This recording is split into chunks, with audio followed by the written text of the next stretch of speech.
श्री श्री राधा गिरधारी भगवान की, सीताराम लक्ष्मण हनुमान जी की, जगन्नाथ बलदेव सुभद्रा महारानी की, श्री श्री गौर निताय की, श्री प्रभुपाद की, निताई गौर प्रेमानंदे।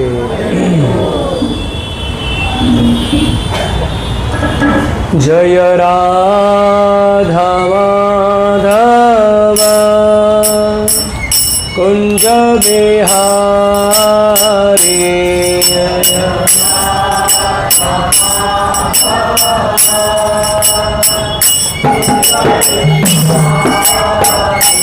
जय राधा माधव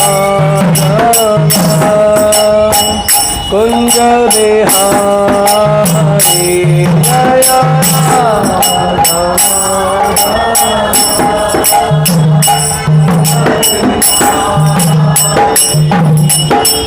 गोपी जन वल्लभा गिरधरधारी,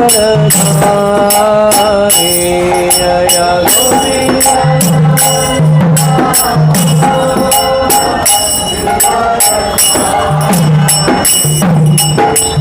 गोपी जन वल्लभा गिरधरधारी,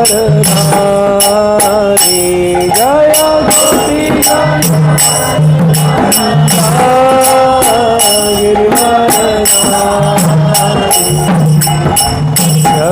यशोदानंदन भज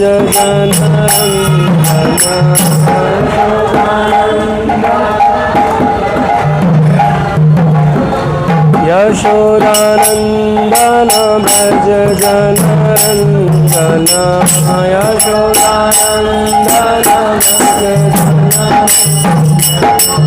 यमुना तेरा वनचारी, यमुना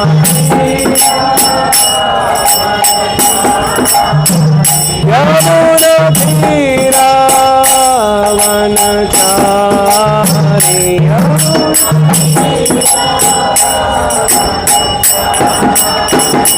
जय राधा कुंज बिहारी, जय Radha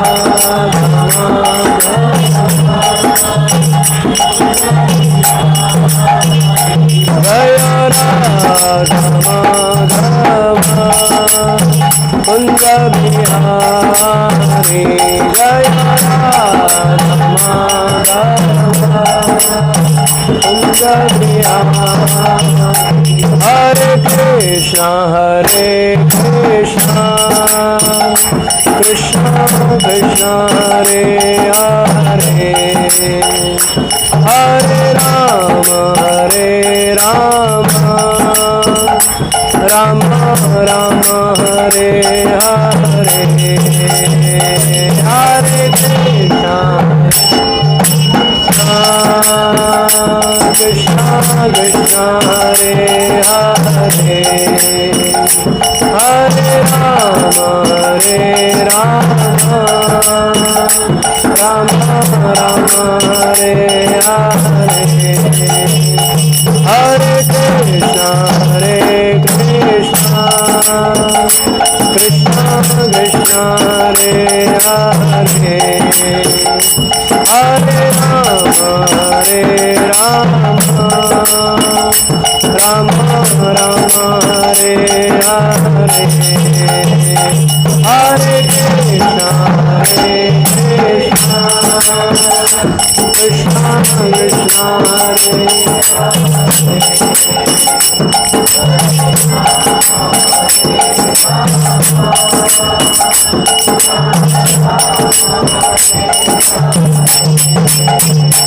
Hare Krishna Krishna Krishna Hare Hare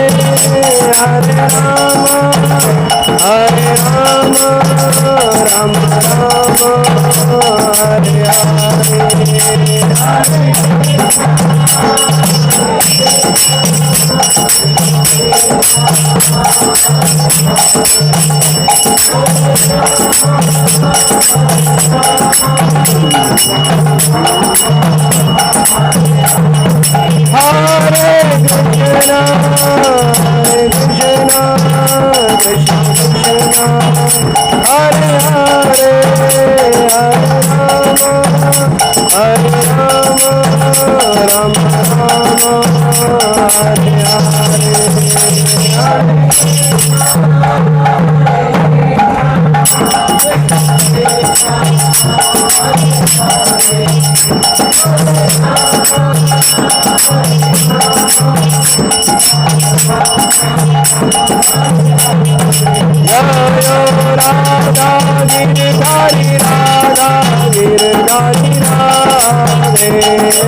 हरिनाम संकीर्तन की, श्रील प्रभुपाद की।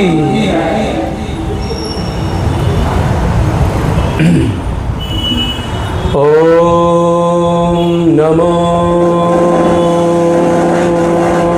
भगवते वासुदेवाय।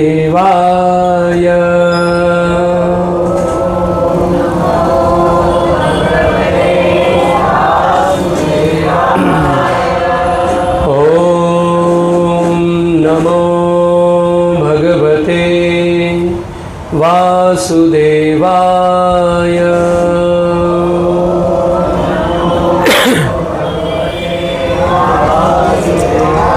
क्या ना? ओम नमो भगवते वासुदेवाय।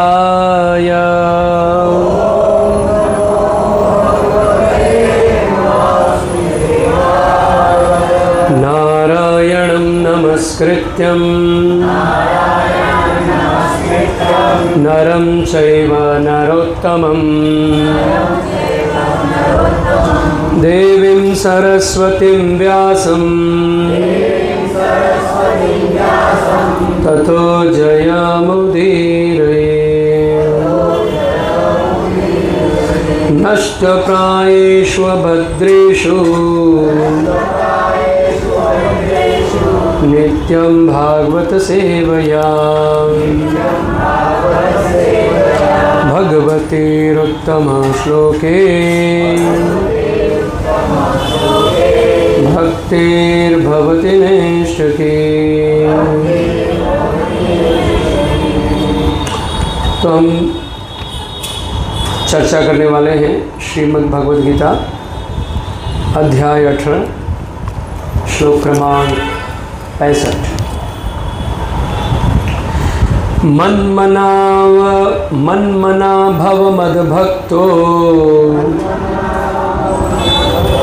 मन्मना भव मद्भक्तो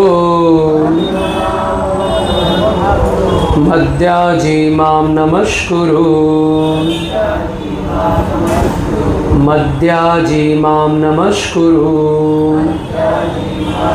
थोड़ा प्रयास करिए, आपको समझ में आएगा। बहुत सरल में बोल रहा हूँ। मन्मना भव मद्भक्तो मद्याजी मां नमस्कुरु, मद्याजी मां नमस्कुरु। मन्मना भव मद्भक्तो मद्याजी मां नमस्कुरु। मामे वैश्यस्य सत्यं ते प्रतिजाने प्रियोऽसि मे प्रतिजाने प्रियोऽसि मे मन्मना भव मद्भक्तो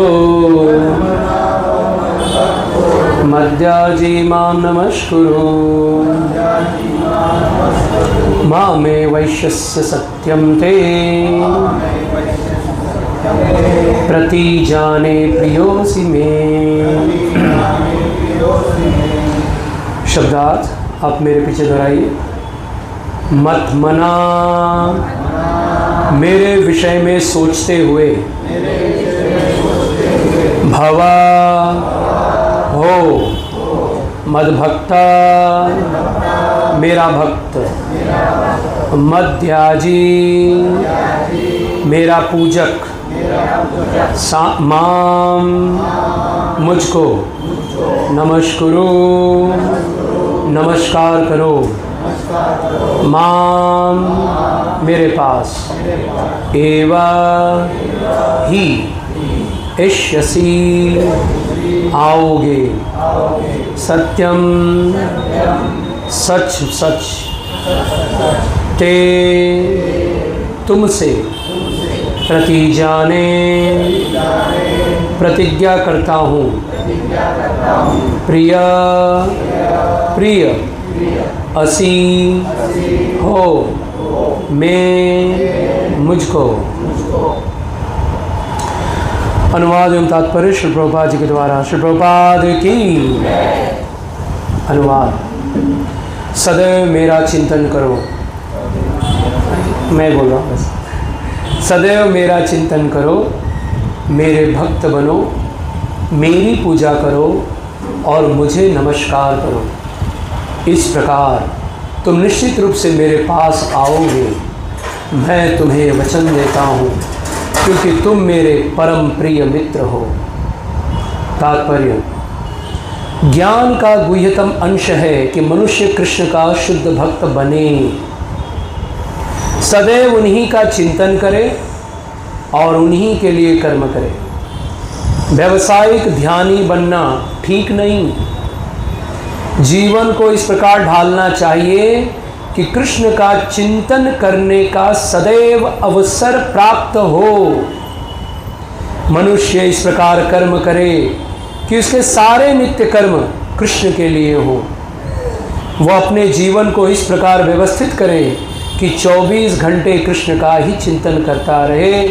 और भगवान की यह प्रतिज्ञा है कि जो इस प्रकार कृष्ण भावनामय होगा वह निश्चित रूप से कृष्ण धाम को जाएगा, जहाँ वो साक्षात कृष्ण के सानिध्य में रहेगा। यह गुह्यतम ज्ञान अर्जुन को इसलिए बताया गया क्योंकि वह कृष्ण का प्रिय मित्र सखा है।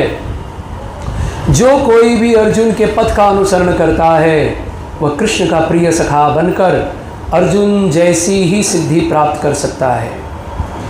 ये शब्द इस बात पर बल देते हैं कि मनुष्य को अपना मन उस कृष्ण पर एकाग्र करना चाहिए जो दोनों हाथों से वंशी धारण किए, सुंदर मुख वाले, अपने बालों में मोर पंख धारण किए हुए सांवले बालक के रूप में हैं।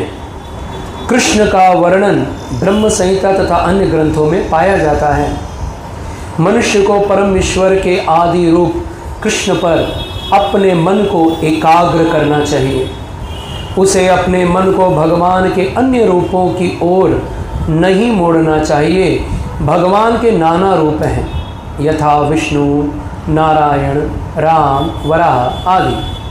किंतु भक्त को चाहिए कि अपने मन को उस एक रूप पर केंद्रित करे जो अर्जुन के समक्ष था। कृष्ण के रूप पर मन की यह एकाग्रता ज्ञान का गुह्यतम अंश है, जिसका प्रकटीकरण अर्जुन के लिए किया गया क्योंकि वह कृष्ण का अत्यंत प्रिय सखा है। ओम अज्ञानतिमिरान्धस्य ज्ञानाञ्जनशलाकया चक्षुरुन्मिलितं येन तस्मै श्रीगुरुवे नमः। श्रीचैतन्यमनोभीष्टं स्थापितं येन भूतले स्वयं रूप कदा मह्यं ददाति स्वपदान्तिकं। वन्देऽहं श्रीगुरो श्रीयुतापदकमलं श्रीगुरून् वैष्णवांश्च श्रीरूपं साग्रजातं सहगण रघुनाथान्वितं त्वं सजीवं साद्वैतं सावधूतं परिजनसहितं कृष्णचैतन्यदेवं श्रीराधा कृष्णपादां सहगण ललिता श्रीविशाखान्वितांश्च। नमो विष्णुपादाय कृष्णप्रेष्ठाय भूतले श्रीमते भक्तिवेदान्त स्वामिनिति नामिने। नमस्ते सारस्वती देवे गौरवाणी प्रचारिणे निर्विशेष शून्यवादी पाश्चात्यदेशतारिणे। वाञ्छाकल्पतरुभ्यश्च कृपा सिन्धुभ्य एव च पतितानां पावनेभ्यो वैष्णवेभ्यो नमो नमः। नमो महावदन्याय कृष्ण प्रेम प्रदायते कृष्णाय कृष्ण चैतन्य नामने गौरतुषे नमः। हे कृष्ण करुणा सिंधु दीनबंधो जगत्पते गोपेश गोपिकाकांत राधाकांत नमोस्तुते। तप्त कांचन गौरांगी राधे वृंदावनेश्वरी वृषभानुसुते देवी प्रणमामि हरिप्रिये। जय श्री कृष्ण चैतन्य प्रभु नित्यानंद श्री अद्वैत गदाधर श्रीवासादि गौरभक्तवृंद। हरे कृष्णा कृष्णा कृष्णा हरे हरे, हरे राम राम राम हरे हरे। हरे कृष्णा कृष्णा कृष्णा हरे हरे, हरे राम राम राम हरे हरे। हरे कृष्णा कृष्णा कृष्णा हरे हरे, हरे राम राम राम हरे हरे।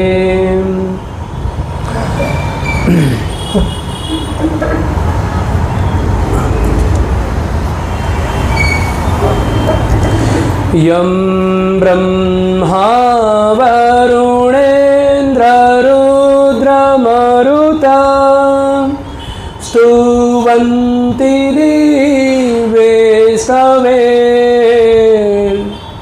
वेदासाङ्गपद्क्रमोपनिषदे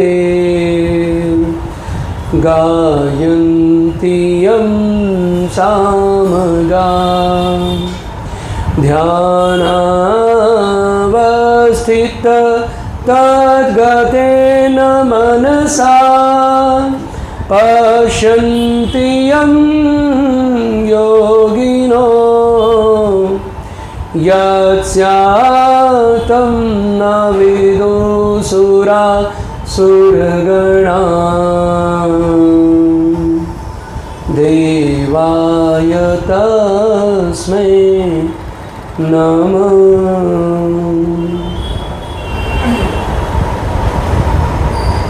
हरे कृष्ण हरे कृष्णा कृष्णा कृष्णा हरे हरे, हरे राम राम हरे हरे। तो आज बहुत शुभ दिन है। आज कौन सी एकादशी है? अपरा। परा मने अपरा का अर्थ एक ये भी होता है कि जिसको हम मतलब वो पाप जो है हम पर हावी नहीं होगा। इसलिए अपरा एकादशी जो है ये हमें इस एकादशी का यदि कोई व्रत करके अपने पितरों को यदि दे दे तो उसके घर में जो भी पितृ नड़ रहे हैं वो चले जाते हैं, ऐसा इसका महात्म्य लिखा है। एनीवे, तो व्रत, एकादशी व्रत हम तो केवल इसलिए करते हैं कि आज के दिन भगवान खूब प्रसन्न रहते हैं एकादशी की तिथि में। तो आप लोगों को पता होगा ना एकादशी तिथि क्यों आती है, पता है? हाँ या ना? नहीं? चलो हम सुना देते हैं, शॉर्ट स्टोरी है, फिर हम अपने विषय पे चर्चा करेंगे। तो एक बार की बात है कि बहुत सारे जीव नरक में कष्ट भोग रहे थे, जो भोगते ही रहते। तो भगवान विष्णु एक बार नरक के ओर से जा रहे थे और उन्होंने देखा कि सारे जीव तड़प रहे हैं, चिल्ला रहे हैं, रो रहे हैं, पर उनका कोई सहायक नहीं।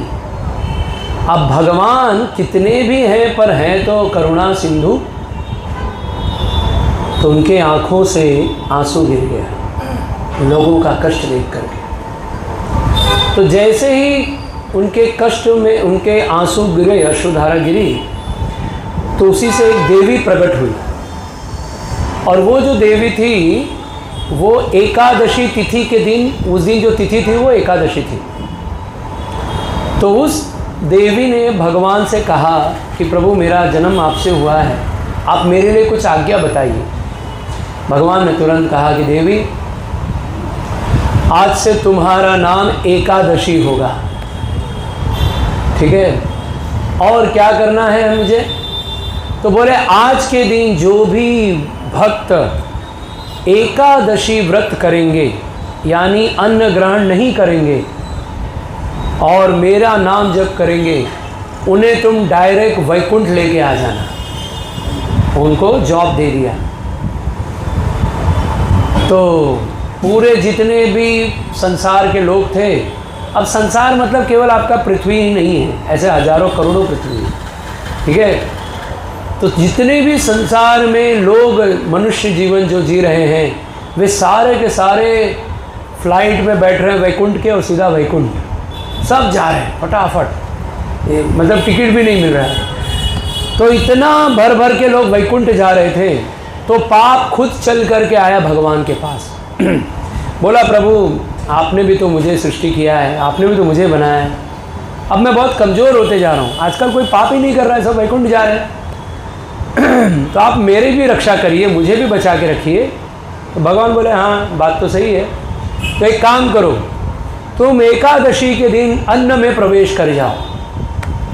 तो जो एकादशी के दिन जितना अन्न खाएगा उतना पाप खाएगा, तो इससे तुम्हारा भी गाड़ी मेंटेन रहेगा। तो इसलिए एकादशी के दिन अन्न नहीं खाना चाहिए और एकादशी जो व्रत करते हैं वो वैकुंठ जाते हैं। इसलिए साल में 24 एकादशी आती है कि 24 एकादशी पालन करने से हमारा टिकट कंफर्म हो जाता है, ठीक है?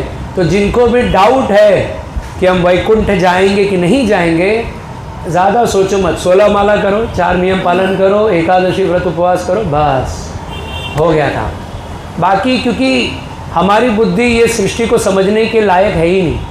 आप क्या जानते हो, अभी लाइट चली गई थी तो इलेक्ट्रिशियन को बुलाना पड़ा, पेट खराब हो जाएगा तो डॉक्टर के पास जाना पड़ता है। तो आपको हर किसी को पूरा ज्ञान हो ही नहीं सकता।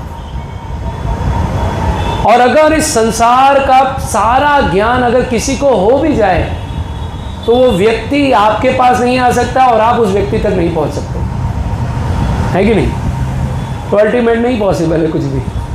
तो हमारे लिए कुछ भी ऐसा कार्य नहीं है जो हम इस संसार में करेंगे और सब कुछ सही हो जाएगा। कुछ सही नहीं होने वाला हमारे हाथों से। हम कितना भी अच्छा करेंगे हमारे साथ उल्टा ही होने वाला है। तो बेटर है जो चीज़ हमें नहीं पता है उसके बारे में लगने से अच्छा है जितना बता दिया गया उसी पर कार्य करो। हाँ प्रश्न है तो प्रश्न पूछ सकते हैं, लेकिन जितना बताया उतना करोगे तो आपके जीवन में केवल सुख होगा। जैसे अब आपके सामने प्रसाद रखा जा रहा है तो आप सवाल पूछोगे ये किसने बनाया, इसमें क्या क्या डाला है, ये कैसे डाला है, अच्छा जिसने बनाया वो कब से बना रहा था, कितना कष्ट लिया उसने। वो चिंता करने की बजाय हम क्या चिंता करते हैं, अरे एक पूरी और देना तो है कि नहीं। हम ये चिंता नहीं करते किसने बनाया, कैसे बनाया, वो पैसा किसने लाया, वो सब नहीं सोचते। हम एक ही सोचते हैं, अरे यार ये ख़त्म ना हो जाए तो एक और मंगा लेते जब तक। तो हमारी चिंता केवल सुख भोगने में, तो भोग लीजिए और भगवान ने आपको बताया भी आनंद लीजिए। ये संसार भगवान ने हमारे लिए ही बनाया, इसलिए जितना बता दिया गया उतना करो बस, ज़्यादा सोचो मत। क्योंकि जितना आप सोचोगे, जितना ज्ञान अर्जन करोगे, जितना समझोगे, उतने उलझते जाओगे। क्योंकि ये संसार भगवान की सृष्टि, इसको नहीं समझ सकते, ये शरीर इसको नहीं समझ सकते, तो हम क्या भगवान की भक्ति के विषय में समझ पाएंगे, कुछ नहीं समझ पाएंगे। हाँ, भगवान जब चाहेंगे हमें बता देंगे। ठीक है, तो आज का हमारा विषय है श्रीमद् भगवद गीता 8वां अध्याय 65वां श्लोक। मन्मना भव मद्भक्तो मद्याजी माम नमस्कुरु। भगवान कह रहे हैं मेरा चिंतन करो, मेरे भक्त बनो, मेरी पूजा करो, मुझे नमस्कार करो। तो ऐसा नहीं लग रहा है थोड़ा घमंड जैसा बात हो रहा है? हाँ, क्यों हम तुम्हें नमस्कार करें, क्यों हम तुम्हें ये करें, ऐसा नहीं लग रहा है। कुछ लोग सवाल उठाते हैं कि भगवान क्यों बोलते हैं मेरे पास आओ करके। तो उन प्रश्न का उत्तर यही है क्योंकि अगर आपको भगवान नहीं बताएंगे कि क्या करना है तो आपको पता भी नहीं चलेगा कि आपको करना क्या है। इसलिए सबसे पहला जो ये भगवद गीता का ऐसा ही सेम श्लोक 9वें अध्याय के 34वें श्लोक में भी भगवान वापस सेम लाइन रिपीट करते हैं, मन मनाओ भद भक्तो मध्याजी माम नमस्कुरु, सेम लाइन। और यहाँ पर भी वापस होता है, 2 बार रिपीट किए एक ही लाइन। क्यों? ये जो मन है इसके ऊपर यदि हमने कार्य कर लिया तो हमें संसार से निकलना बहुत आसान हो जाएगा। ये मन जो है ये भौतिक है, आध्यात्मिक नहीं। यानी भौतिक का क्या मतलब होता है, यानी जो इन्फॉर्मेशन, जो भी चीज़ आप दिमाग में जब तक आपको नहीं पता है ये मन नहीं सोच सकता। मन वही सोच सकता है जो आपने अनुभव किया है। ध्यान से सुनिए, आपने जो प्रैक्टिस किया है वही मन सोच सकता है। आपने जो प्रैक्टिस नहीं किया है वो आप नहीं सोच सकते। या तो आपने देखा होगा, या तो आपने सुना होगा, या तो आपने अनुभव किया होगा, पर इन तीनों के अलावा अगर मैं कोई विषय के बारे में आपको कहूँ कि आप ये मन में सोचो, आप नहीं सोच सकते। तो कुछ लोग बोलेंगे अच्छा हमको चैलेंज कर रहे हो, तो चलो एक प्रैक्टिकल अपनाया जाए। अभी यहाँ कोई साउथ इंडियन है क्या? हाँ थोड़ा, अच्छा वही कहाँ, तमिल, कन्नड़, हाँ तुलु तमिल, ओके। चलो, तो आप लोग केवल मन में एक सवाल पूछिए, मेरा नाम क्या है, इसको तमिल में सोचिए। सोचो, आप सोच सकते हो, तमिल में सोचो ना। सोच पा रहे हो? तमारो नाम शू छे, मन में सोचो। तुझा नाव काय आहे, मन में सोचो। तो हर नाम का है ना। आप वही सोच सकते हैं जो आपने प्रैक्टिस किया है। अब आप सोचो, मैं तो बोल रहा हूं ना सोचने के लिए, तमिल में सोचो। हाँ प्रभु जी जरा जोर से बोलना, आपका नाम क्या है, मतलब ऐसा लाइन बताओ। नहीं आपका नाम नहीं पूछ रहा हूं, ये लाइन बताओ तमिल में, आपका नाम क्या है, ऐसा मन में बोलना है करके। सुनाई दिया क्या? यन्न पेर अन्ना। हाँ अब आप लोग मन में सोच सकते हो, यन्न पेर अन्ना, मन्ना जो भी है, ठीक है। आप वही सोच सकते हो जो आपने प्रैक्टिस किया है। बिना प्रैक्टिस के आप कुछ भी नहीं सोच सकते। तो ये जो लाइन भगवान बोल रहे हैं, मन मनाओ मद भक्तो मद्याजी माम नमस्करो, मुझे नमस्कार करो। किससे? मन से। मेरी पूजा करो मन से, मेरे भक्त बनो मन से। बन पाते हो हम? नहीं पॉसिबल है। ये शास्त्र के शब्द हैं, ये हमारे दिमाग से बहुत ऊपर है।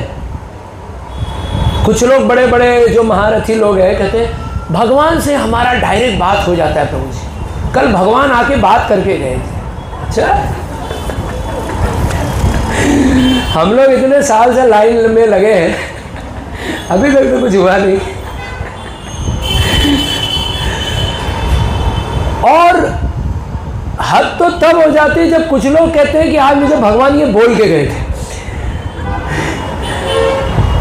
और कुछ लोगों के ऊपर देवी देवता डायरेक्ट आ जाते हैं, उनका डायरेक्ट संपर्क होता है। हम मजाक नहीं उड़ा रहे उनका, और मैं सच बात कह रहा हूँ कि हम लोग जो भी चीज़ सुन या समझ सकते हैं वो विदाउट प्रैक्टिस नहीं हो सकता। बिना प्रैक्टिस के सब पॉसिबल ही नहीं, क्योंकि मन को लगाना पड़ता है। मन लग नहीं जाता है। मन उन्हीं चीज़ों में लग जाता है जिसका प्रैक्टिस उसने हजारों वर्षों से किया है।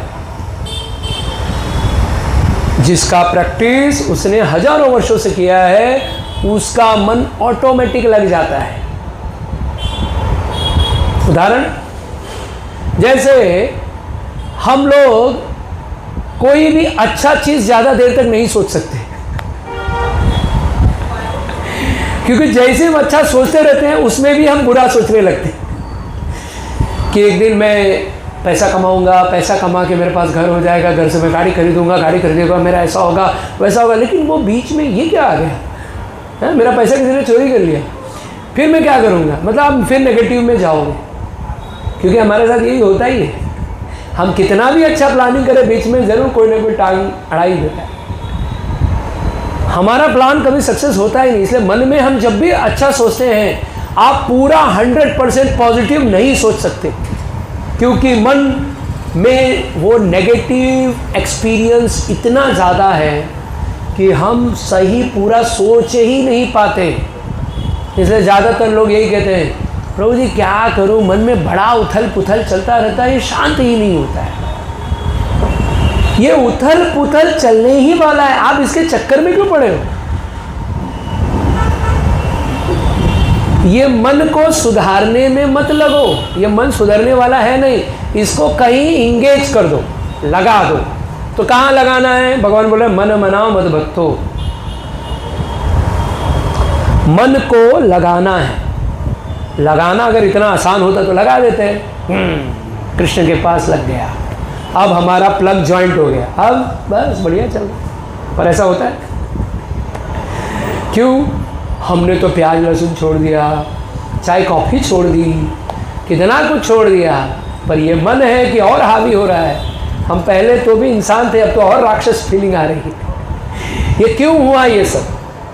क्योंकि मन का कचरा और बाहर निकल रहा है ना, तो वो और सताता है। आपको पता है मन क्या क्या करता है? चलो मन पे थोड़ा और गहराई से समझते हैं इस मन को। मैं आपको अनुभव करवा सकता हूँ बैठे बैठे।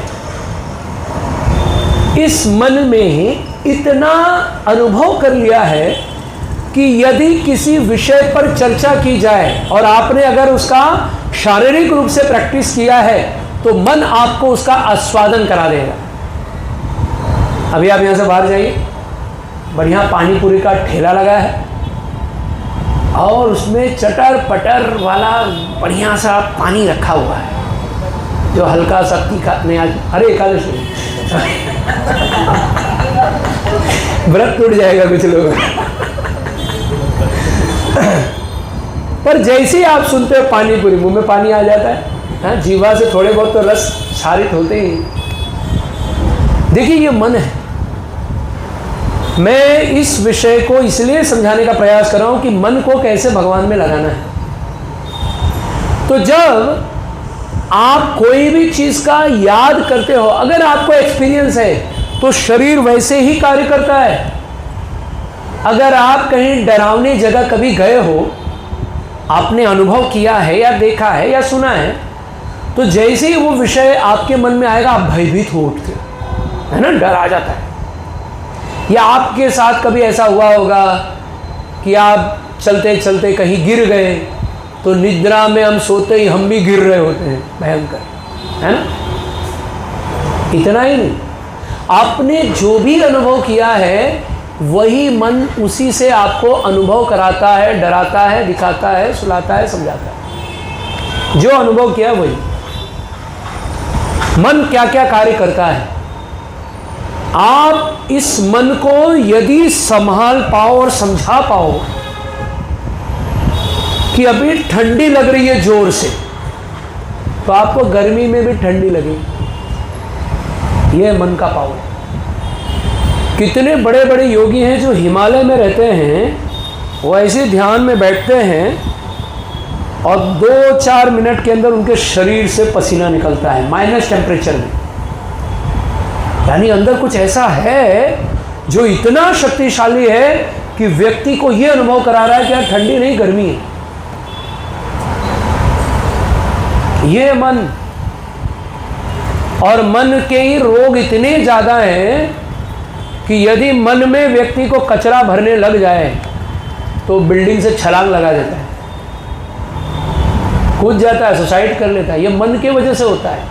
इतना मन पावरफुल हो गया है, ये मन इतना शक्तिशाली है कि जब इसको पाप भी करना होगा ना, तो भले इसको 1000 ज्ञान दिया हो, ही नेवर केयर, वो सोचता ही नहीं, जाने दो, करते हैं। बड़ा बड़ा गलत काम करना भी आसान लगता है क्योंकि मन उस समय सोच लेता है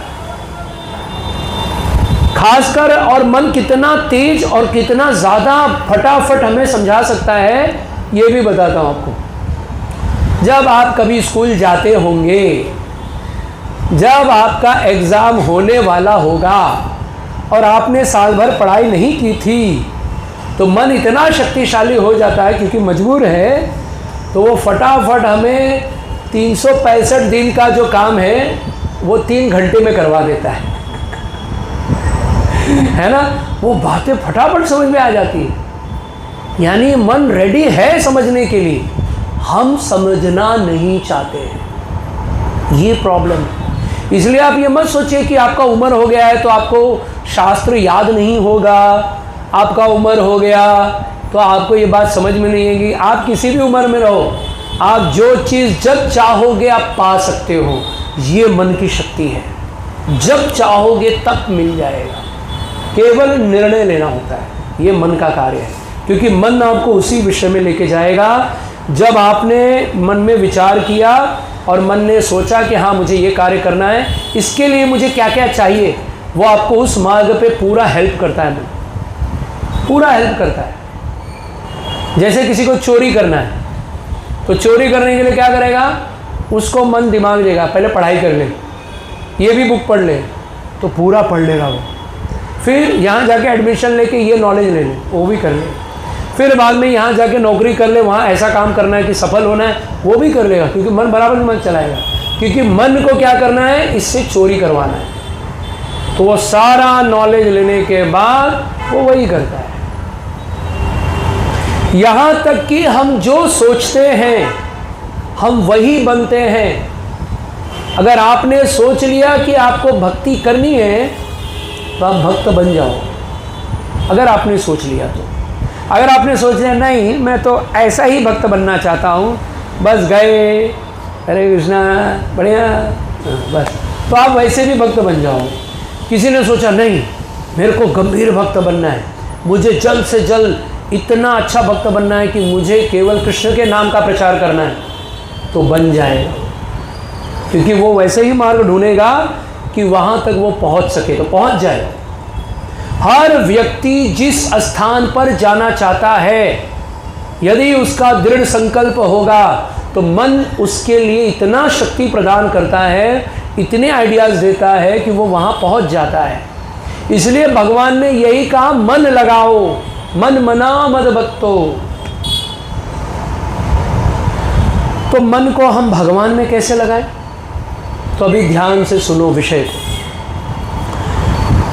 ये शरीर में 3 चीज़ों से भगवान की भक्ति करके भगवान के नज़दीक जल्दी पहुंचा जा सकता है। 3 चीज़ों से। पहला है शरीर, दूसरा है धन और तीसरा है मन। ये तन मन धन, तो इसको संस्कृत में संज्ञा कहते हैं यानी शरीर, वित्त कहते हैं यानी धन, और मनसा या मानसिक पूजा या मानसिक रूप से भगवान की सेवा करना यानी मन, जिसको हम आम भाषा में तन मन धन कहते हैं। तो जैसे मैंने आपको पहले बताया कि जो चीज़ का प्रयास हम शरीर के द्वारा करते हैं वही मन में भी आता है। अब अगर मैं जैसे कह दूं तो शरीर यानी तन भी भगवान की सेवा में इतना जल्दी नहीं लगता है, पर एक चीज़ है, अगर आपने वो लगाया तो सब ऑटोमेटिक लग जाएगा। पता है क्या? धन। 5,000 रुपया कल यहाँ ट्रांसफ़र होना चाहिए, तुरंत दिमाग क्या क्यों, है ना? और तो और आपने 5,000 अगर दे दिया इस प्रोग्राम में तो आपका मन रोज यहाँ रहेगा, ये लोग 5,000 लेके क्या करते हैं, मैंने तो दिया था उस दिन, अभी तक उसका हिसाब नहीं मिला। तो आप अल्टीमेट किसके बारे में सोच रहे हैं? भक्तों के बारे में सोच रहे हैं, भगवान के बारे में सोच रहे हैं। इसलिए धन भी लगाओ। अगर आपको भक्ति करना है ना, कोई भी मैटर में अगर आप सीरियस हो तो आप उसके लिए पहले पैसा खर्चा करोगे। कोई भी मैटर में अगर आपको पढ़ना है तो पहले क्या करना पड़ता है? पैसा देना पड़ता है। अगर आपको कोई ट्रेनिंग लेनी है पहले पैसा दो। अगर आपको कहीं जाना है पहले पैसा दो। यानी आप टिकट बुक करते हो तो वो भी पहले पैसा देते हो, ऐसा नहीं कि वहाँ पहुँचने के बाद टिकट का पैसा देते हो। तो कोई भी चीज़ हमें चाहिए तो उसके लिए पहले पेमेंट करना पड़ता है। इस्कॉन में थोड़ा सिस्टम गलत है। तो कहने का मतलब ये है कि अगर आप कहीं पर भी धन लगाते हैं तो आपका मन बड़ा जल्दी लग जाएगा। मैं ये नहीं कह रहा हूँ कि आप लोग आइए आज हमारे अकाउंट में QR कोड नहीं है, नहीं पैसा कमाने के लिए लेक्चर नहीं दे रहे हैं, ना ही आपको उससे इंस्पायर कर रहे हैं, आप चिंता मत करिए। आप आइए, बस आपका आना ही हमारे लिए सौभाग्य की बात है। मैं ये बताना चाह रहा हूँ कि जब भी हम कहीं धन खर्च करते हैं ना, तो इसका अर्थ है कि हम उस चीज़ के लिए ज़्यादा सीरियस हैं, ज़्यादा गंभीर हैं। जब भी आप देखो कोई आदमी आता है, कुछ बड़ी बड़ी बातें करता है, पर उसके लिए वो पैसा दे रहा है क्या?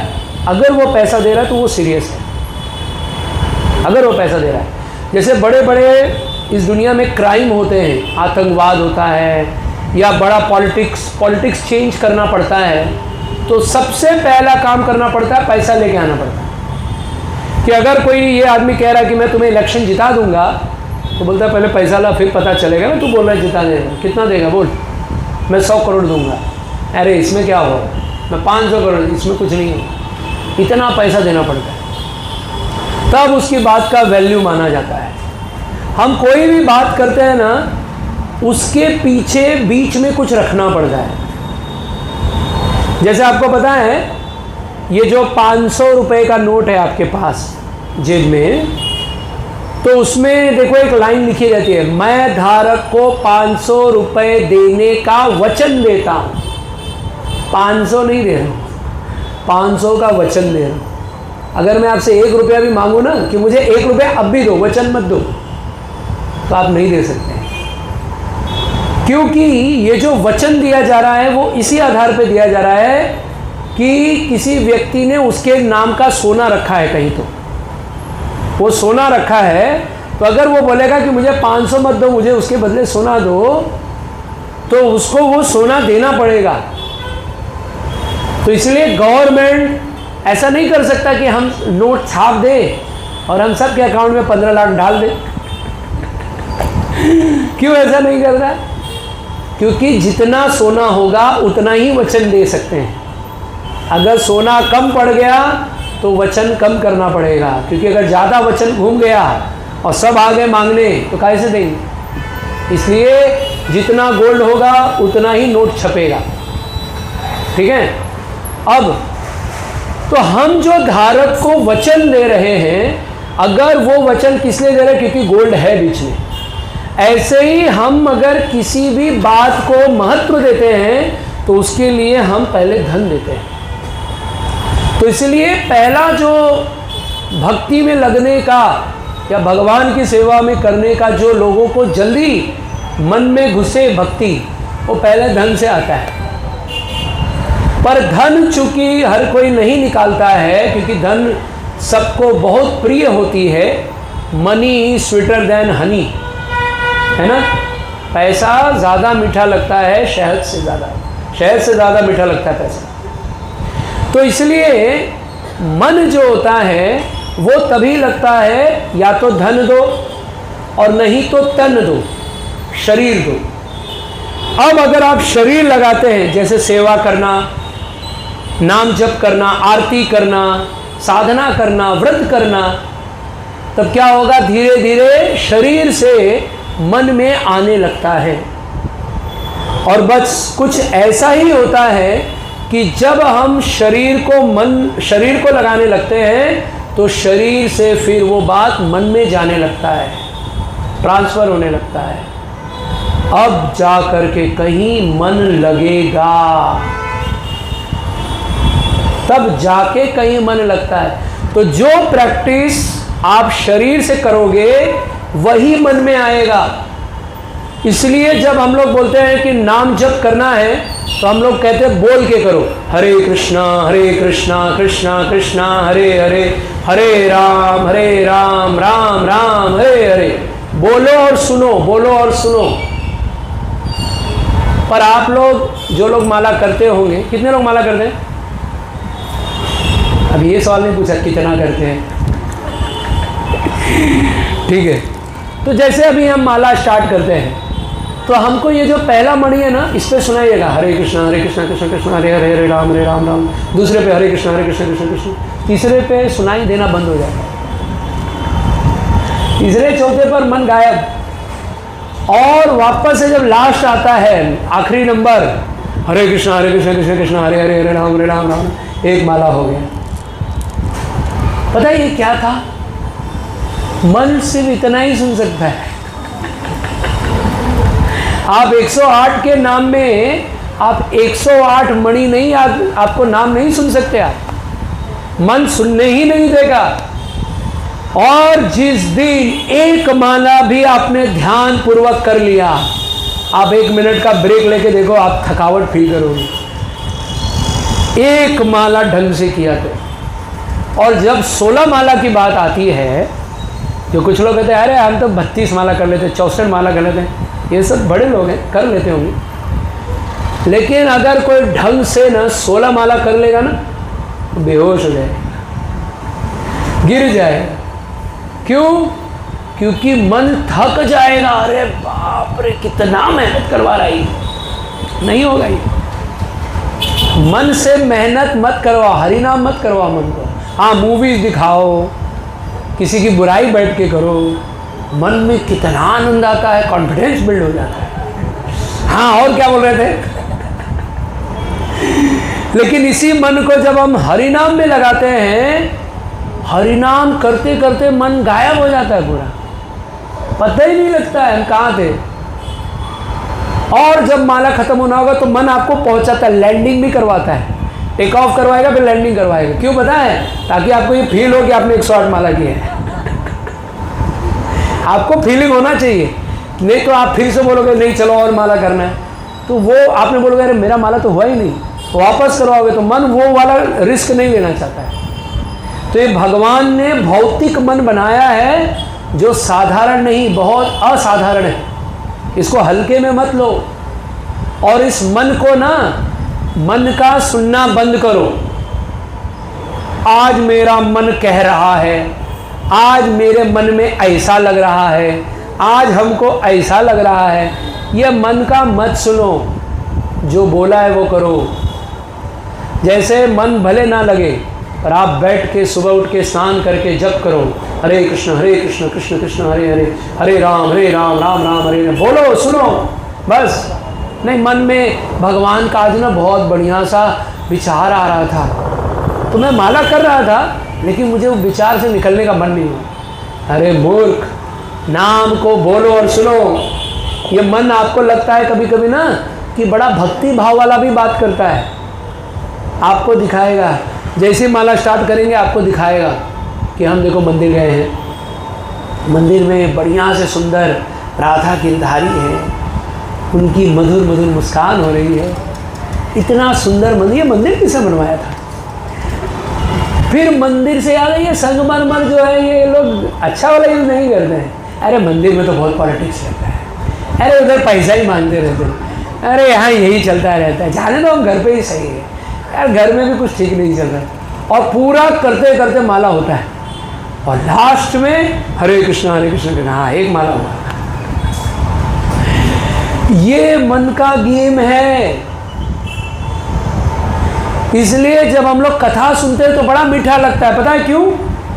क्योंकि वो एंटरटेनमेंट हो रहा है, बढ़िया लग रहा है। हाँ, राम जी आए, रावण को मारा, सीता को किडनैप किया था, तो भगवान ने ये बोला, तो उसने ये कहा, तो सुन के बड़ा अच्छा लगता है, क्योंकि मन को एंटरटेनमेंट ही तो चाहिए। ये क्यों नेटफ्लिक्स, प्राइम वीडियो, ये वीडियो, वो टीवी, सब क्यों चल रहे हैं? क्योंकि एंटरटेनमेंट चाहिए। आजकल तो लोगों को साधु से एंटरटेनमेंट चाहिए और सेलिब्रिटी से नॉलेज चाहिए। जो मूवी के हीरो हीरोइन हैं उनसे इंस्पिरेशन, ज्ञान चाहिए। आपने बहुत स्ट्रगल किया है तो आप सफल हो गए। और साधु अगर बैठ के ज्ञान देगा, अरे यार कुछ जोक सुनाते तो मज़ा आता, ये क्या वही रोज़ सुनाते। तो हम लोगों को साधु संतों से एंटरटेनमेंट चाहिए और जो एंटरटेनमेंट करते हैं उनसे हमें ज्ञान चाहिए। ये तो हमारा समाज बन गया है। तो ज़रा ये सब को माइंडसेट को बदलो, क्योंकि ये लोग जो है ना, ये 4 नियम जिसका आप पालन कर रहे हैं ना, वो उसको भर भर के तोड़ते हैं। आप सोच भी नहीं सकते कितना पाप करते हैं। तो हमें जो विषय पे हम चर्चा कर रहे हैं कि मन को भगवान में लगाना है, मन मनाओ मद भक्तो मद्याजी माम नमस्कुरु। मन से भगवान को आप प्रणाम तभी कर सकते हो जब आप रोज फिजिकली भगवान को प्रणाम करोगे। प्रणाम करना शरीर की तपस्या है, झुकना ना इतना आसान नहीं है। कोई भी झुकना नहीं चाहता है, बहुत मुश्किल होता है झुकना किसी के आगे। आजकल कोई प्रणाम करने जाता है, कैसे प्रणाम करता है? ऐसे, झुकता ही नहीं, ऐसे नहीं जाता, ऐसे ही करने। और पहले तो हम सब वैष्णव लोग भी झुक के सर को भूमि पे टच करके प्रणाम करते थे। वांछा कल्पतरुभ्यश्च कृपा सिंधुभ्यैव च पतितानां पावनेभ्यो वैष्णवेभ्यो नमः मंत्र बोल करके झुक के सर को भूमि पर टच कर प्रणाम करते थे। अब ये विधि भी बहुत कम होती जा रही है और करते तो लोग इतने दूर तक हैं कि ऐसे बोल रहे थे वांछा। इतना मजाक वो सूझ गया है कि प्रणाम करना लोगों ने छोड़ दिया है। और कुछ लोग तो ऐसे भूमि पर टच कर रहे थे, हरे कृष्ण प्रणाम, मतलब झुकना बंद हो गया। तो जब शरीर की तपस्या ही नहीं है, शरीर को नमस्कार करना आता ही नहीं है, तो मन से भगवान को कैसे नमस्कार करेगा? और क्या लाइन बोल रहे हैं अभी देखो, एक एक शब्द केवल सिर्फ आप सुनो। मैं पहले लाइन पे ही चल रहा हूँ, ज़्यादा तो मैं अब आगे बढ़ भी नहीं रहा हूँ। सदैव मेरा चिंतन करो, कैसे पॉसिबल है? इसलिए प्रभुपाद जी यहाँ तात्पर्य में लिखते हैं कि हमें ऐसा जीवन का गठन करना होगा कि हम 24 घंटे भगवान का स्मरण कर सके। ये बात समझ में आ रहा है? 24 घंटा। अब नींद में आप कैसे भगवान का स्मरण करो? इसका भी उपाय है। जब हम रात्रि में ये सोच के सोते हैं कि कल सुबह मुझे उठ के पहले नाम जप करना है, कल मुझे मंगला आरती अटेंड करनी है, तो आपका सोना भी भक्ति है। ये 24 घंटा वर्ड लिखा प्रभुपाद जी ने। प्रभुपाद जी ऐसा नहीं मन में लिख दिए 24 घंटा बोल दी, सोच के लिखा है।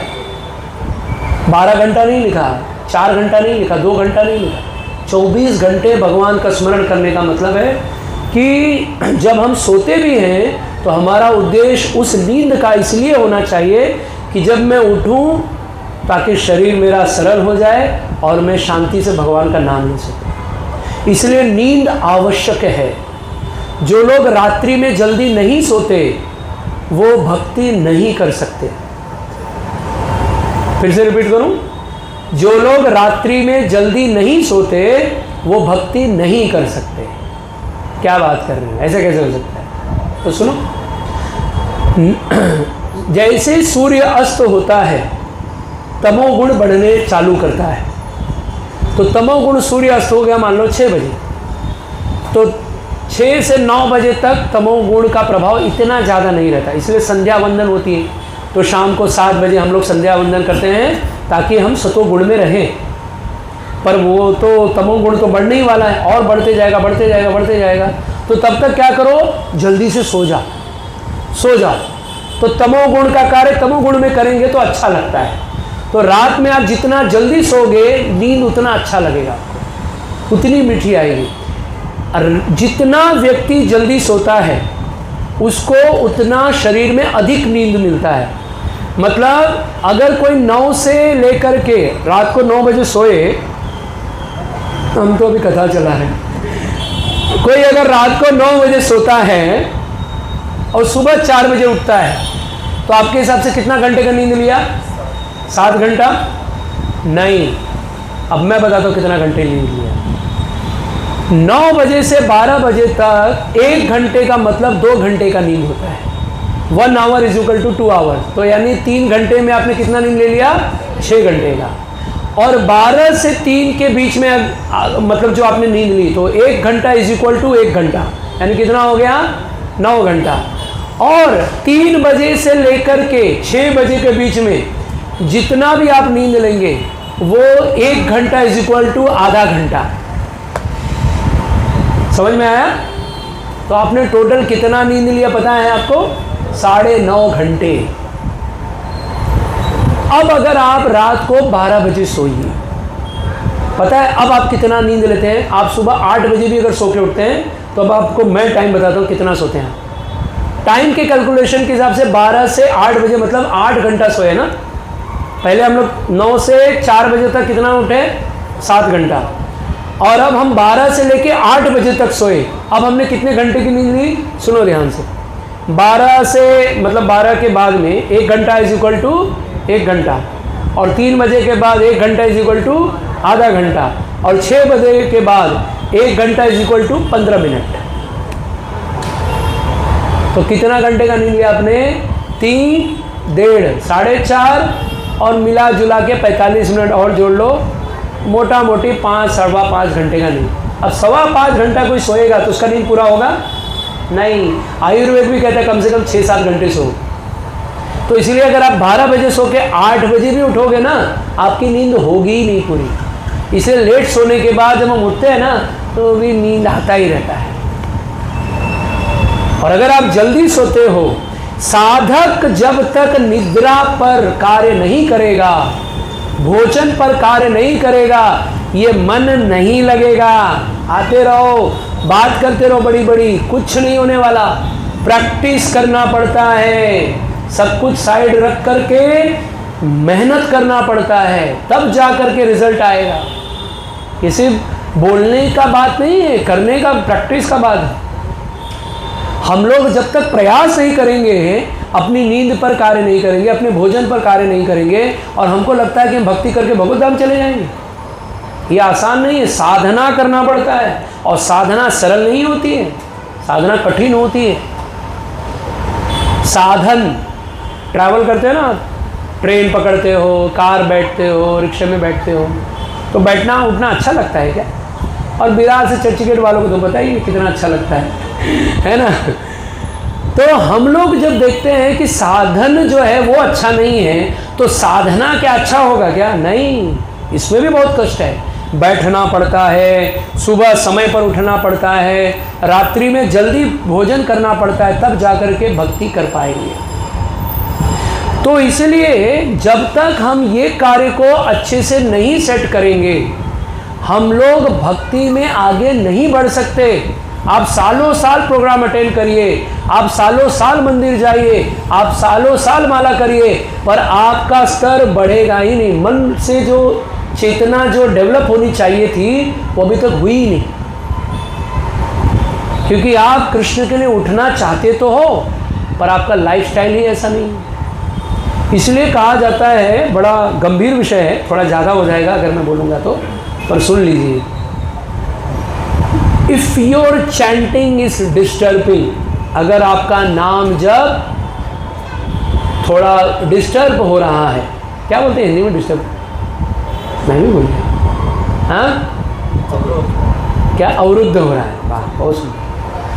जब अवरुद्ध हो रहा है किसी कारणवश,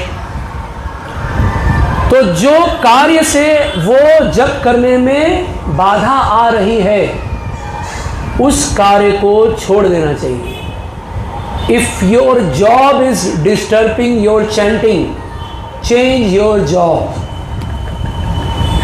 अगर आपका 16 माला करने में यदि आपका जॉब डिस्टर्ब कर रहा है तो जॉब को बदल दो।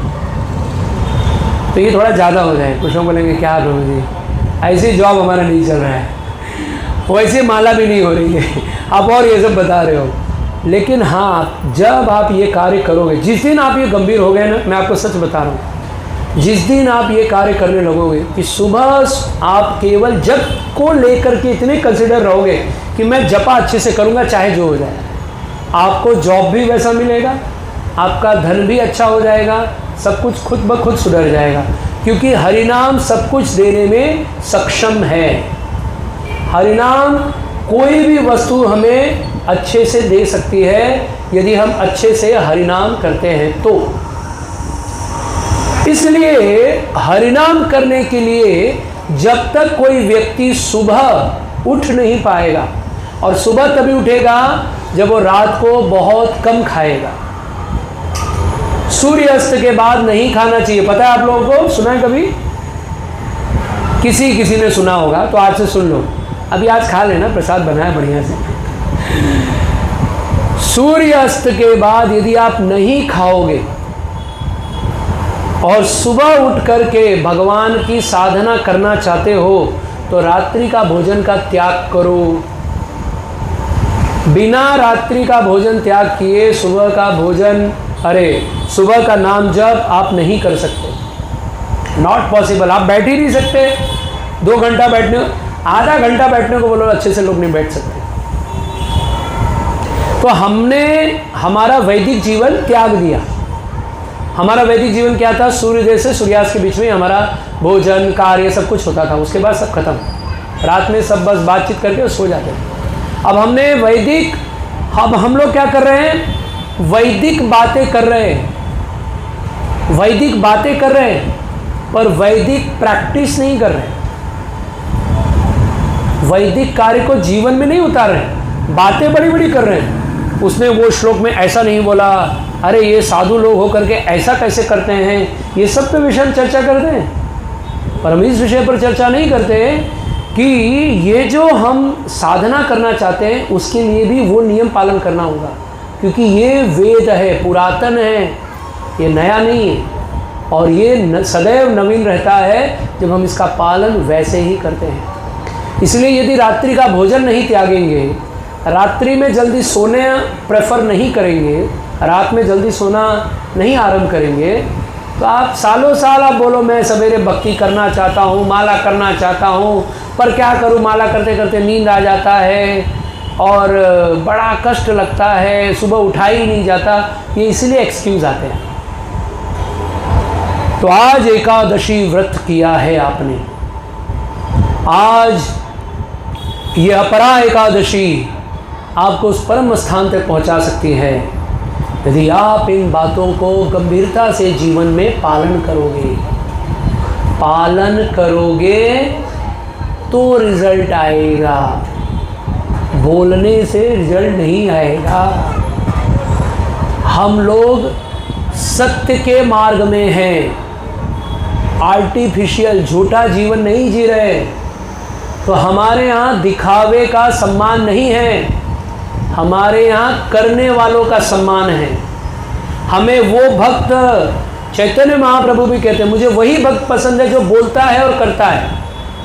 जो सिर्फ बोलता है करता नहीं है वो नहीं चाहिए, और जो करता है वो बोलता नहीं ये भी नहीं चाहिए। मुझे वो दोनों व्यक्ति चाहिए, वही व्यक्ति चाहिए जो दोनों कार्य करे। इसलिए आर्टिफिशियल भक्ति नहीं की जा सकती। कुछ दिन ही दिखावा होगा, बाद में दिखावा बंद हो जाएगा। आप नहीं कर सकते रोज रोज। बोलना और सुनने का कार्य तभी संभव हो सकता है जब वास्तव में गंभीरता है उस विषय पर। इसलिए जो लोग साधन को महत्व देंगे तभी स्टार्ट होगा मन मनाओ मद भक्तो मध्याजी माम नमस्करो, तभी हम राधा रास बिहारी का ध्यान कर पाएंगे, तभी हम उनका चिंतन कर पाएंगे, तब जाकर के हम वास्तव में कृष्णा कॉन्शियस हो पाएंगे, कृष्ण में हमारी चेतना लगी रहेगी, नहीं तो नहीं लगी रहेगी। अभी जिसके शरीर में पीड़ा है, दर्द है, आप उसको बोलिए कृष्ण चिंतन करने के लिए, क्या वो कर पाएगा? क्योंकि चिंतन तो यहाँ हो रहा है, दुख रहा है ना। किसी का सर दुख रहा है और उसको बोलो कृष्ण चेतना लगाओ। किसी को भूख लगा है, उसकी चेतना कहाँ है? तो हमारी चेतना उस कार्य पर निर्भर करती है जो चीज़ का हम ज़्यादा अनुभव करते हैं। इसलिए जब हम सुबह केवल पूरा दिन रात यानी 24 घंटे का प्लानिंग केवल इस विषय पर होगा कि सुबह की मंगला आरती करनी है, सुबह का जप करना है, अगर ये चेतना रखेंगे तो जा कर के सुबह सुबह नाम जप ध्यान पूर्वक होगा। और नाम जप अच्छा कैसे होता है? It's called LCD, loud clear distinguish. जो हम बोलते हैं उसको इतना जोर से बोलना है कि हमें सुनाई दे, इतना नहीं कि दूसरों को सुनाई दे, इतना कि हमें सुनाई दे। लाउड क्लियर, जो शब्द बोलते हैं वो स्पष्ट होना चाहिए। हरे कृष्ण कृष्ण कृष्ण हरे हरे, हरे राम राम राम हरे हरे, ऐसे बोलना है। कुछ लोग ऐसे जब कर रहे हैं, कुछ लोग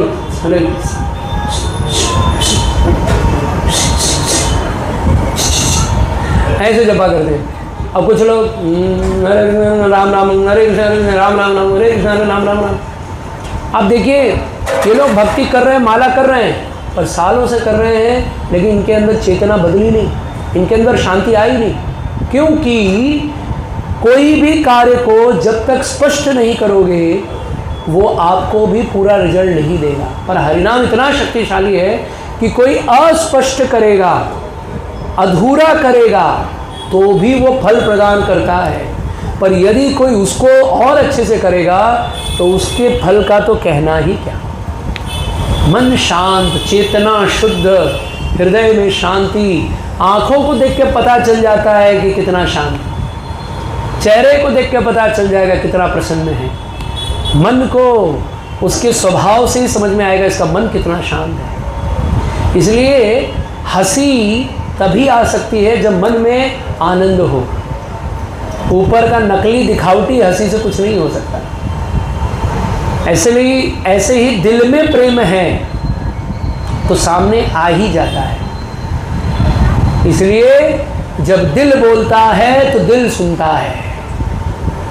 तो जब आप हृदय से किसी को कुछ कहोगे ना कि मेरी इच्छा है कि आप भगवान का नाम जप करिए, डायरेक्ट टच हो जाएगा उसको। और तब तक जब तक हम प्रैक्टिस नहीं कर रहे, हम सिर्फ बोल रहे हैं माला कर रहे हो, हाँ कर रहा हूँ, जैसा गुरु वैसा चेला, चोर गुरु चांडाल चेला है ना। ये ऐसे ही होता है क्योंकि बोल तो रहा है लेकिन खुद तो नहीं कर रहा है और दूसरों को बोला करने के लिए। तो ये सब समाज हमारा ऐसा बना हुआ है। इसलिए कृष्ण भक्ति जो इस्कॉन जो संस्था बनाई प्रभुपाद जी ने, वो इसी उद्देश्य से बनाई कि यहाँ कम से कम सत्य तो बोला जाता है, यहाँ सत्य का पालन किया जाता है। बाहर ये सब नहीं करते। लोग ऐसे ऐसे गुरु बना देते हैं कि गुरु जी बोलते हैं कि देखो भाई मेरा शिष्य बनना है तो तुम्हें कोई एक चीज़ छोड़ना होगा, तो उसको बोल देते तुम्हें जो भी चीज़ छोड़ना है कोई एक चीज़ छोड़ के आओ। तो ये देखा जाए तो अच्छा बात बोल रहे हैं, पर जैसे गुरु वैसे शिष्य, तो वो लोग वो छोड़ते हैं जो उनको ऑलरेडी पसंद नहीं है। जैसे कोई बैगन छोड़ देता है, बोलता है गुरुजी आज के बाद बैगन नहीं खाऊंगा, गुरुजी आज के बाद मैं केला नहीं खाऊंगा, ठीक है उसको पसंद नहीं होगा। अरे छोड़ना तो वो चाहिए जो हमें अच्छा लगता है। आज के बाद मैं सीरियल नहीं देखूंगी, आज के बाद मैं दूसरों का बुराई नहीं करूंगा, इसको छोड़ के दिखाओ। आज के बाद मैं सुबह जल्दी उठूंगा, नाम जप करूंगा, ये पकड़ के दिखाओ। तब मज़ा है कुछ कि हाँ इस आदमी ने कुछ छोड़ा है, कुछ पकड़ा है। ये सब फालतू बात लोग करते रहते हैं। त्यागना है तो वो त्यागिए जो हमें पसंद है, और वो चीज़ त्यागिए जो हमारे भक्ति के लिए अच्छा नहीं है। इसलिए अनुकूलस्य संकल्प प्रतिकूलस्य वर्जनम। जो अनुकूल है भक्ति के लिए उसे संकल्प करके धारण करना चाहिए। संकल्प वही कर सकता है, संकल्प वही कर सकता है जो शक्तिशाली होता है। ये कमज़ोर लोग हैं ना, ये सिर्फ संकल्प बोलते हैं, करते नहीं। कल से मैं जिम जाऊंगा और दूसरे दिन पढ़े, कल से मैं ये करूंगा, पढ़े। अरे संकल्प सुनना है ना तो अर्जुन का महाभारत में, चलो आपको एक छोटी सी कथा सुना देते हैं। जब अभिमन्यु की मृत्यु हो गई थी, चक्रव्यूह के द्वारा अभिमन्यु को मार दिया गया था, और अभिमन्यु को मारने के लिए 7-7, 10-10 महारथी लगे थे मारने के लिए। तो जब अभिमन्यु को मार दिया था तो सबको पता था कि आज दूसरे दिन जो है बहुत घमासान युद्ध होगा और आज अर्जुन अलग लेवल पर होगा। सबको पता था ये बात।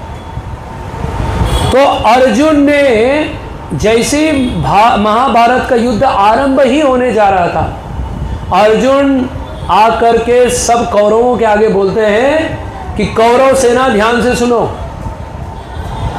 मैं कुंती पुत्र अर्जुन ये शपथ लेता हूं, ये संकल्प करता हूं कि आज सूर्य अस्त के पहले मैं जयद्रथ का वध कर दूंगा। तो ये बात सुन के लोग इधर उधर देख रहे थे। ठीक है, पता है कल बेचारे का बेटा चला गया, दर्द तो होगा। पर उसके आगे अर्जुन ने बोला, यदि मैं ऐसा नहीं कर पाया तो मैं अपने आप को अग्नि में भस्म कर दूंगा। तब सब लोग देख रहे हैं क्या बात कर रहा है। अब आएगा असली मजा कि अर्जुन खुद को अग्नि में डाल पाएगा। क्योंकि अब ये कहानी इंटरेस्टिंग क्यों होती है, ज़रा ध्यान से सुनो। जयद्रथ जो है उसको, उसके पिता को जब बचपन में पता चला, जब उसका जन्म हुआ था तो उसकी कुंडली देख के ब्राह्मण ने कहा कि इसका वध एक महान योद्धा के द्वारा होगा, ऐसा बोल दिया। वृदक्षज करके उनके पिता का नाम था, सिंधु देश के राजा थे।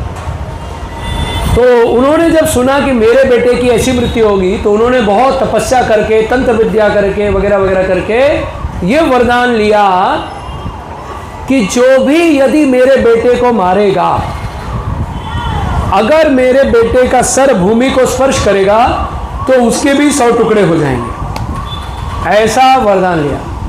और ये बात सबको पता थी, मतलब लगभग महाभारत में आधे से ज़्यादा लोगों को कौरव सेना में पता था। और अर्जुन ने क्या बोला कि अगर मैं जयद्रथ को नहीं मारा तो मैं स्वयं अग्नि में भस्म हो जाऊंगा। ये होता है संकल्प। अब युद्ध आरंभ हो गया तो जयद्रथ को बचाने के लिए द्रोणाचार्य ने अपनी पूरी सेना का पूरा ताकत झोंक दिया कि कुछ भी हो जयद्रथ के पास अर्जुन नहीं पहुंचना चाहिए। और सारे के सारे योद्धा आज अर्जुन को मारने के लिए नहीं लगे हैं, आज अर्जुन से जयद्रथ को बचाने में लगे।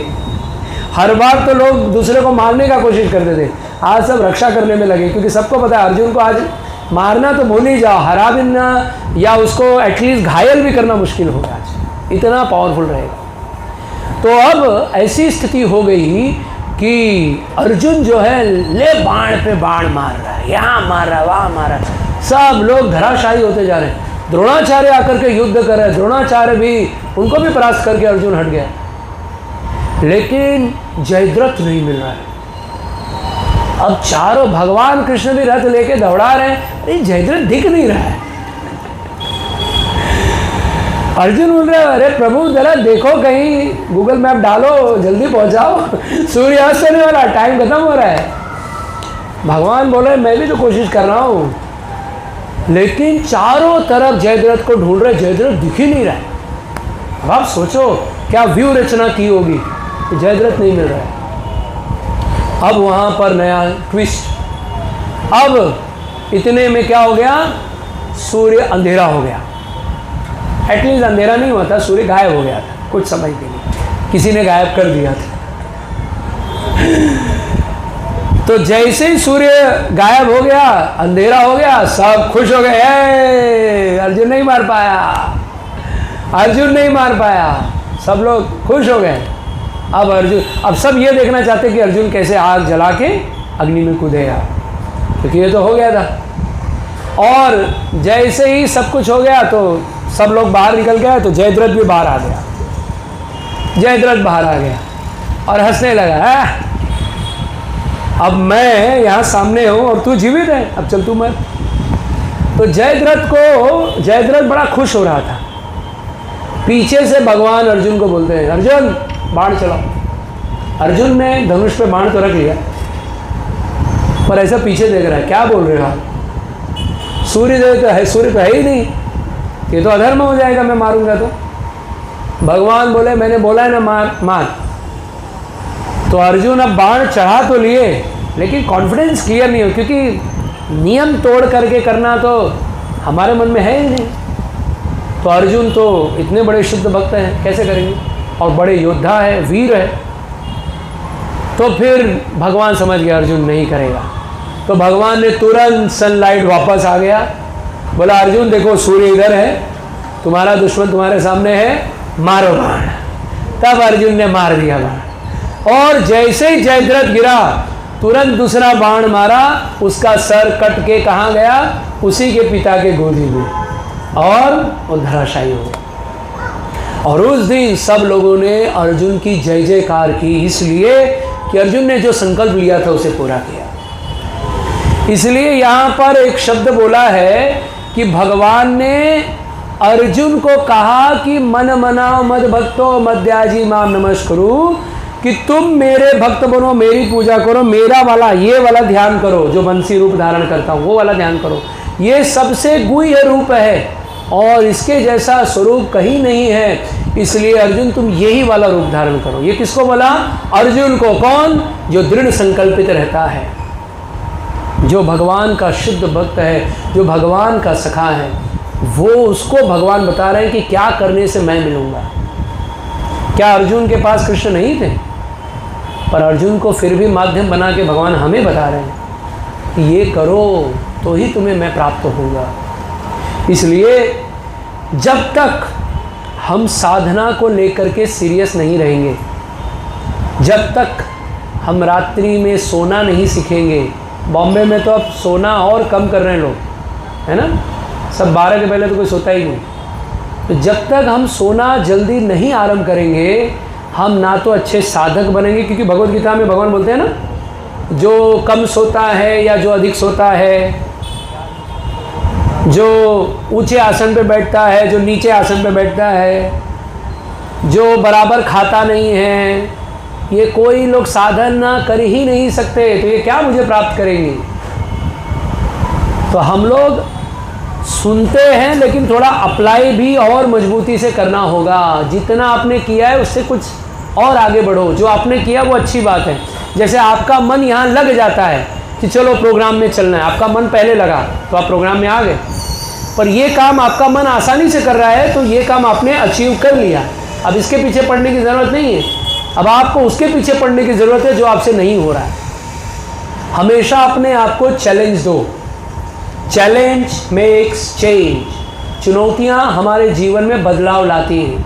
इसलिए भगवान को बोला करो कि आजकल बड़ा शांति चल रहा है, कुछ ज़रा गड़बड़ लाओ जीवन में, आप देखो मज़ा आएगा। और भगवान आपका ये प्रार्थना जल्दी सुन लेंगे। जितनी हम चुनौतियाँ जीवन में लेंगे, उतना ही हमारा जीवन में बदलाव बहुत अच्छा होता है। और इसलिए भक्ति करके भगवत धाम जाना तब सरल होगा जिनके जीवन में चुनौतियां नहीं हैं। ये मत समझो कि वो बहुत सरल और बहुत बढ़िया चल रहा है उसका जीवन, इसका अर्थ है कि अभी इसके ऊपर भगवान की कृपा नहीं हुई। चुनौतियां हो, चैलेंज हो कि रोज रात को बिस्तर पे गिरे और बेहोश हो गए और सुबह उठे तो टेंशन में चल रहा है, लेकिन नाम जप करना है, अच्छे से भक्ति करना है, यानी चुनौतियां चल रही है, यानी भक्ति हो रही है, यानी भगवान कृपा कर रहे हैं। ये भगवान की विशेष कृपा होती है कि जब जीवन में चैलेंजेस आते हैं। इसलिए आप देखिए, रामायण सुनने में मज़ा कब आता है? जब राम वन गए इसलिए राम बन गए, है ना। महाभारत सुनने में कब अच्छा लगता है? जब हम सुनते हैं कि उनके जीवन में कितने कष्ट आए, तब समझ में आता है हाँ ऐसा भक्ति करो। प्रहलाद महाराज के जीवन में क्या कष्ट था? एक ही तो बात था ना, काउंसलिंग मीटिंग कर सकते थे कि बेटा जो तुम्हारे पापा बोल रहे हैं मान जाओ, क्यों झगड़ा कर रहे हो? वो एक ही चीज़ तो बोल रहे हैं ना कि विष्णु का नाम मत ले, बस प्रभु जी बोल दो इसको विष्णु का नाम ना ले, बाकी मेरा कोई झगड़ा नहीं। इतना ही बात था ना, पर बोले नहीं, नॉट पॉसिबल। तो हम जितने भी महान चरित्र को सुनते हैं, तो महान चरित्र जब उनके जीवन में महानता तब आई जब उनके जीवन में चुनौतियां आई, चैलेंजेस आए। इसलिए जब आपका भी इतिहास लिखा जाएगा तो ऐसा तो नहीं लिखा जाएगा कि एक थे प्रभु जी जो सुबह आराम से 9 बजे सो के उठते थे और 16 माला भी ट्रेन में कर लेते थे और वो भगवत धाम चले गए। ऐसा लिखने में पिक्चर में मज़ा नहीं आएगा। तो जो क्रिएटर होगा बोलेगा यार कुछ ट्विस्ट डालो इसमें, कुछ मज़ा नहीं आ रहा है। तो जो ऊपर लोग बैठे हैं, जो आपका बुक लेकर के ऐसा बैठे रहते हैं, वो लोग भी लिखते हैं अच्छा रमेश यार इसका जीवन तो बड़ा सीधा चल रहा है, कैसे इसका इतिहास अच्छा लिखा जाए? एक काम करो, इसका बिजनेस है ना गिरा दो, ये जैसे ही 16 माला चालू करें इसका जॉब चला जाए, जैसे ही ये 16 माला करे इसके घर वाले से झगड़ा करें, जैसे ही 16 माला करे इसके जीवन में और बीमारी दे दो, और फिर भी ये 16 माला कर रहा है, हाँ तब लिखो कि ये फिर ये भगवत धाम गया। आप समझे? इसलिए चुनौतियों का आनंद लो। ये शरीर में कष्ट मिलेगा, ये मन से कष्ट मिलेगा, ये जीवन में कष्ट मिलेगा। यहाँ सुख होना बेवकूफ़ी है, सुखी होना बेवकूफ़ी है। क्यों सोच रहे हो प्रसन्न होना कि अरे एक दिन में सब नहीं होने वाले? कुछ भी कर लो, और अभी तो किया ही ना, मिला क्या? हम लोगों ने तो हमेशा अच्छा ही खाने का प्रयास किया ना रेस्टोरेंट में जाके, पर क्या हुआ? बीमारी मिली। हम लोगों ने तो जॉब ही किया ना पैसा कमाने के लिए, तो लोन क्यों है हमारे ऊपर? हम लोगों ने तो अच्छा ही परिवार के साथ रहने का प्रयास किया ना, तो रोज झगड़ा क्यों होता रहता है? कभी पत्नी से, कभी पति से, कभी परिवार से, कभी बच्चों से, कभी माता पिता से। क्यों? हम लोग तो अच्छा ही कर रहे हैं। तो यहाँ ये अच्छा कुछ होने वाला है ही नहीं। ये आपका प्रॉब्लम है कि आपको लगता है कि मैं तो सही हूँ, मेरे साथ ऐसा क्यों होता है? किसने कह दिया कि आप सही हो? ये सर्टिफिकेट किसने दिया आपको? अच्छे लोगों के साथ बुरा क्यों होता है? अच्छा है कौन, ज़रा बताना तो। और अगर आपको लगता है कि आप अच्छे हो तो ज़रा अपने आजू बाजू वालों से ज़रा पूछना कभी कि मेरी 10 अच्छाइयाँ बताओ। वो 100 बुराई गिना देंगे लेकिन 2 अच्छाई नहीं बता पाएंगे। तो इसलिए हमारा जो बुक लिखा गया है ना, वो इतना अच्छा नहीं है।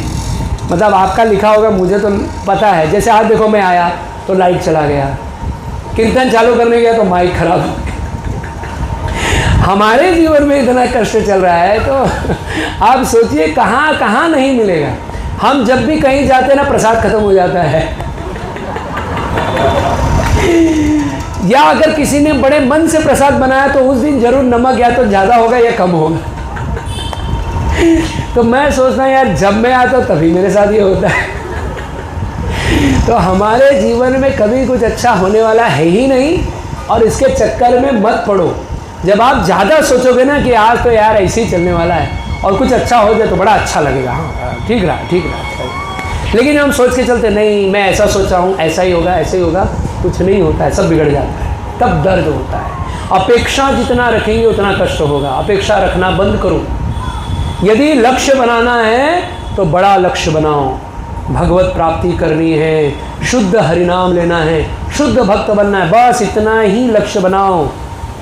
मैं मंदिर टाइम पे पहुंच जाऊंगा, मैं ऐसा कर लूँगा, मेरा सब टाइम टेबल से हो जाएगा, ये सिर्फ आपका मन गढ़ंत कहानी है, ये पूरा नहीं होने वाला। अगर आपको कुछ करना है तो त्यागना चालू करो, छोड़ना चालू करो। और जब आप स्पष्ट रूप से किसी के लिए गंभीर हो जाओगे तो मार्ग प्रशस्त होगा आपके आगे, आपको सब कुछ दिखाई देगा, स्पष्ट दिखाई देगा। इसलिए मन में जब ऐसे ऐसे ऐसे ऐसे चलता रहता है ना, तो आप अंदर की चीज़ें देख ही नहीं पाओगे। यदि मन को स्थिर करोगे तो अंदर इतना कुछ है कि आपको सब क्लियर दिखाई देगा। ऐसे ही जैसे पानी में जब शांति रहती है तो आप देखो ना उसके नीचे क्या क्या दिखाई देता है, पर पानी को हिला दो, झिल झिल झिल झिल कर दो, अब दिखेगा नहीं। ऐसा ही मन है, इस मन को स्थिर करना है, शांत करना है, तो पहले तो रात्रि में जल्दी सो, तमोगुण कम करो, तो सवेरे जब आप उठोगे तो मन थोड़ा शांत रहेगा। अब आप नाम जप करोगे, हरि बोल, बड़ा आनंद आएगा, आह क्या जप हुआ है। और फिर वो जब हो जाएगा, अब आप कहीं भी जाओ, कोई कितना भी चिल्लाए, आप बोलो और सब बढ़िया, कोई प्रॉब्लम नहीं दिखेगा। उसके चिल्लाने के पीछे का जो रहस्य है वो आप तुरंत समझ जाओगे, और आप उससे झगड़ोगे नहीं, आप उससे प्यार करोगे। इसलिए कृष्ण चेतना जब डेवलप हो जाती है तो व्यक्ति को किसी में क्रोध नहीं, आनंद का अनुभव होता है कि ये व्यक्ति चिल्ला रहा है, अरे कोई बात नहीं, ये तो मेरा है, मुझसे प्रेम कर रहा है, इसलिए बोल रहा है ऐसा। आपको दूसरों के अंदर बुराई दिखेगी ही नहीं, क्योंकि अंदर शुद्ध हो गया।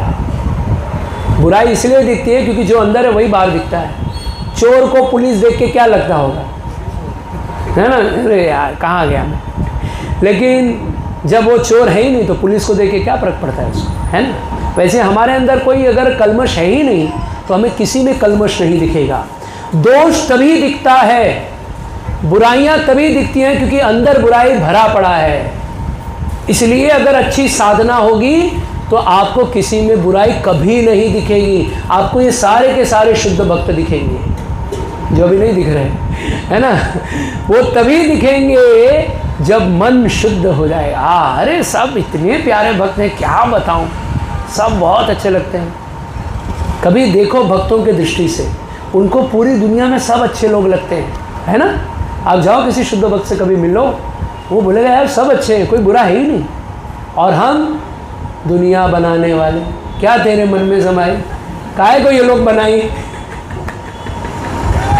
है ना। वो इसीलिए होता है क्योंकि अंदर कचरा भरा हुआ। इसलिए कचरे को निकालना है तो मैंने झाड़ू दे दिया है, मतलब प्रभुपाद जी ने दिया है। हम लोग बता रहे कैसे झाड़ू मारना है, बस आप ट्राई करो, देखो करके, और ज़्यादा नहीं, 7 दिन करो, 8वें दिन आप खुद बोलोगे मज़ा आया। ये जो आनंद है ये ऐसा आनंद है कि इसका कोई लिमिट नहीं। और ये जब टेस्ट मिल जाता है ना तो लगता है हाँ। और कोई बोलेगा प्रभु जी रसगुल्ला बाद में, पहले हरिनाम, अभी पहले रसगुल्ला बाद में हरिनाम, ऐसा आनंद आएगा आपको। तो मैंने भी जीवन में कुछ परसेंटेज जितना आनंद ले रहा हूँ वही मैं आपको बता रहा हूँ। मैं तो ले रहा हूँ, सच बोल रहा हूँ, भगवत गीता के ऊपर हाथ रख के बोल रहा हूँ, जो कह रहा हूँ सच कह रहा हूँ, सच कह रहा हूँ, कुछ नहीं कह रहा हूँ। तो इसलिए ये आनंद आप भी लीजिए। और जीवन में सच में बहुत आनंद है, भक्ति करके सच में जीवन में बहुत बड़े बड़े विपत्तियाँ कष्ट हैं, लेकिन मन प्रसन्न है, क्योंकि हरिनाम लेके जीवन में आनंद आता है। तो वही आप भी लीजिए, आपको भी आनंद मिलेगा। और जो प्रभुपाद जी ने बताया है, जो हमें नियम बताया है, हमारा जीवन जीना क्या है पता है आपको? रोज़ मंगला आरती करना, 16 माला करना, जप करना, भगवान को भोग लगाना, भोजन प्राप्त करना, प्रसाद ग्रहण करना। और चूँकि हम दिन भर हरिनाम नहीं ले सकते तो हमें कुछ काम करना चाहिए जिससे घर चलाने के लिए कुछ पैसे आ जाएं। और जो भी मिल रहा है उसमें संतुष्ट रहिए। आपके भाग्य से ज़्यादा आपको कम भी नहीं मिलेगा और ज़्यादा भी नहीं मिलेगा। और रात्रि का लक्ष्य आप ये बनाइए कि मैं जल्द से जल्द सो जाऊँ, बस। आप देखो आप बहुत जल्दी इम्प्रूव करोगे भक्ति में, और तब आपका मन देखो कैसा शांत होगा। ये जो प्रॉब्लम को सॉल्व करने बैठे हो ना, इसको सॉल्व करना बंद करो। Today solution tomorrow's problem. आज प्रॉब्लम को सॉल्व करोगे, कल दूसरा प्रॉब्लम बन जाएगा। इसलिए प्रॉब्लम को सॉल्व करने के पीछे मत लगो। आपको जो बताए वो करो, प्रॉब्लम खुद ब खुद सॉल्व हो जाएगा। जैसे बिना बताए प्रॉब्लम आता है, वैसे बिना बताए चला भी जाएगा। ठीक है, तो बहुत बहुत धन्यवाद आप सभी का। थोड़ा ज़्यादा हो गया, ठीक है। हरे कृष्ण।